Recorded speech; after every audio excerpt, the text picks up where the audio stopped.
Hello friends, welcome to my channel. இன்றைக்கி நம்ம சேனலில் என்ன வீடியோ பார்க்க போகிறோம் அப்படின்னா, சன்னா மசாலா எப்படி செய்கிறதுனா பார்க்க போகிறோம். அதுவும் நம்ம வீட்டில் இருக்கிற பொருளை வச்சு ஈஸியாக நல்ல டேஸ்ட்டாக எப்படி பண்ணலாம் அப்படிங்கிறது தான் பார்க்கலாம். வாங்க வீடியோக்குள்ளே போகலாம். சன்னா மசாலா செய்கிறதுக்கு உருளைக்கிழங்கும் கொண்டக்கடலையும் ஊற வச்சு வேக வச்சு எடுத்துக்கணும். ஒரு 5 மணி நேரத்துக்கு முன்னாடி அது ஊற வச்சுருங்க. அப்போ தான் நல்லா சாஃப்டாக வேகும். அதுக்கப்புறம் தண்ணி தேவையான அளவு ஊற்றி கூட உப்பும் சேர்த்து நல்லா சாஃப்டாக வேக வச்சு எடுத்துக்கலாம்.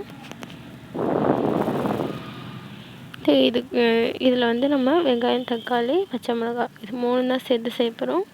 மீதி எந்த காய்கறியெல்லாம் சேர்க்கப்படுறதில்ல. தக்காளி, வெங்காயம் எல்லாத்தையுமே நல்லா குட்டி குட்டியாக கட் பண்ணி எடுத்துக்கோங்க.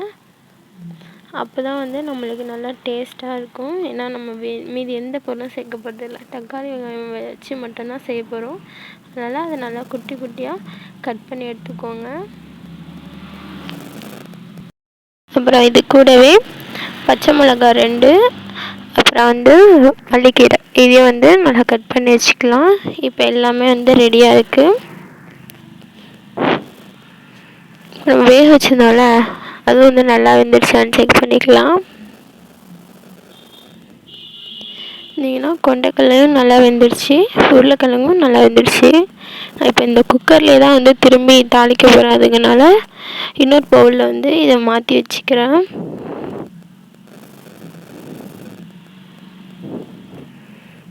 இப்போ அடுப்பை ஆன் பண்ணி குக்கரை வச்சிடலாம்.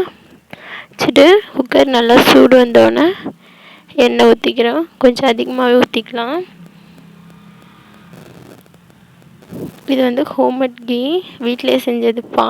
பால்லேருந்து இந்த ஆடை எடுத்து அதில் செஞ்சது. நல்லா டேஸ்ட்டாக இருக்கும். இப்போ எண்ணெய், நெய் எல்லாம் நல்லா சூடு வந்தோடனே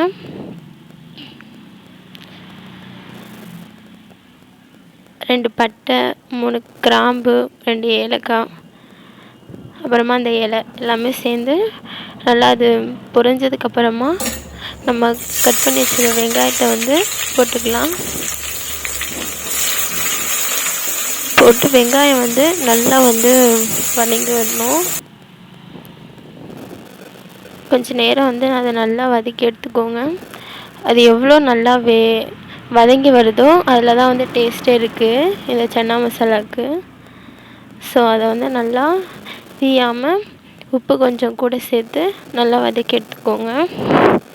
நம்ம ஆல்ரெடி வேக வச்சப்பே உப்பு போட்டிருக்கோம். அதனால் இதில் கொஞ்சம் கம்மியாகவே போட்டுக்கோங்க. நம்ம தேவைன்னா கூட அப்புறம் சேர்த்துக்கலாம். வெங்காயம் நல்லா வதங்கி வந்ததுக்கப்புறமா இஞ்சி பூண்டு பேஸ்ட்டு ஒரு 2 ஸ்பூனு போட்டு அது எண்ணெயில் நல்லா குக் ஆகட்டும். அதில் பச்சை ஸ்மெல்லாம் நல்லா போகணும். அப்புறம் இந்த ஸ்டேஜ்லேயே பச்சை மிளகாய் 2த்தையும் சேர்த்துக்கலாம். அப்புறமா நம்ம காரத்துக்கு தேவையான அளவு, ஏன்னா பச்சை மிளகாவும் போட்டிருக்கோம், தேவையான அளவு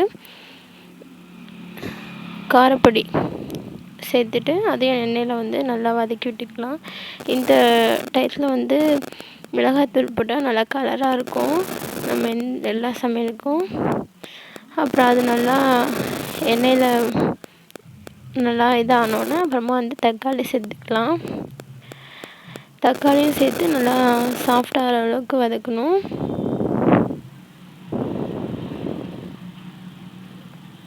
வெங்காயம், தக்காளி எல்லாமே நல்லா சாஃப்டாக ஆகிறது தான் டிஷ்ஷுக்கு நல்லா டேஸ்ட்டு.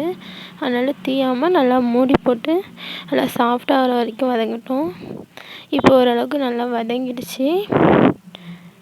இப்போ நம்ம வேக வச்சுருந்தோம்ல கொண்டைக்கடலை, உருளைக்கிழங்கு, அதை அப்படியே கொட்டிடலாம். கொட்டிட்டு அந்த உருளைக்கிழங்கு கொஞ்சம் எனக்கு குண்டு குண்டாக இருந்த மாதிரி இருந்துச்சு. அதனால் அது கரண்டி வச்சு கொஞ்சம் அமுத்தி விட்டுக்கிட்டேன். ஸோ அது கொஞ்சம் கரெக்டாகிடும் அப்படியே. இப்போ மல்லித்தூள் இருக்குல்ல, அது ஒரு 3 டீஸ்பூன் போட்டுக்கிறேன். அப்புறமா மஞ்சள்தூள், அப்புறமா கொஞ்சமாக கரம் மசாலா, இவ்வளோ தான் சேர்த்துட்டு நல்லா மிக்ஸ் பண்ணிக்கலாம். நல்லா மிக்ஸ் பண்ணி எடுத்தோன்னே நம்ம எப்படி நம்மளுக்கு எவ்வளோ தண்ணி வேணுமோ அந்த அளவுக்கு ஊற்றிக்கலாம். உங்களுக்கு கட்டியாக வேணுனாலும் அது கட்டியாக வச்சுக்கலாம். தண்ணி வேணும் அந்த மாதிரினாலும் ஊற்றிக்கலாம். ஊற்றிட்டு வந்து உப்பு வந்து உங்களுக்கு கரெக்டாக இருக்கா, உப்பு காரம்லாம் அப்படின்னு பார்த்துக்கிட்டு இந்த நேரத்தில் வந்து போட்டுக்கலாம். எனக்கு கொஞ்சம் உப்பு மட்டும் கம்மியாக இருந்துச்சு, அதனால் நான் அதை மட்டும் சேர்த்துக்கிட்டேன். சேர்த்துட்டு மூடி வச்சுருங்க. லைட்டாக ஒரு 5 நிமிஷம் கொதித்து வந்தோடனே மல்லிக்கீரை இருக்குல்ல, அதை போட்டு இறக்கிட்டோன்னா சூப்பரான சன்னா மசாலா ரெடி. பாருங்கள் எப்படி நல்லா தகன்னு குடிச்சு சூப்பராக வந்திருக்குன்னு. இந்த டயத்தில் மல்லிக்கீரையை போட்டு கேஸ் ஆஃப் பண்ணிடலாம். அவ்வளோதான், நம்மளோட சன்னா மசாலா சூப்பராக ரெடி ஆகிடுச்சி. இதேமாதிரி நீங்களும் செஞ்சு பார்த்துட்டு எப்படி இருந்துச்சுன்னு கண்டிப்பாக கமெண்ட் பண்ணுங்கள். இந்த ரெசிபி உங்களுக்கு பிடிச்சிருந்தா நம்ம சேனலை சப்ஸ்கிரைப் பண்ணிக்கோங்க. பாய்.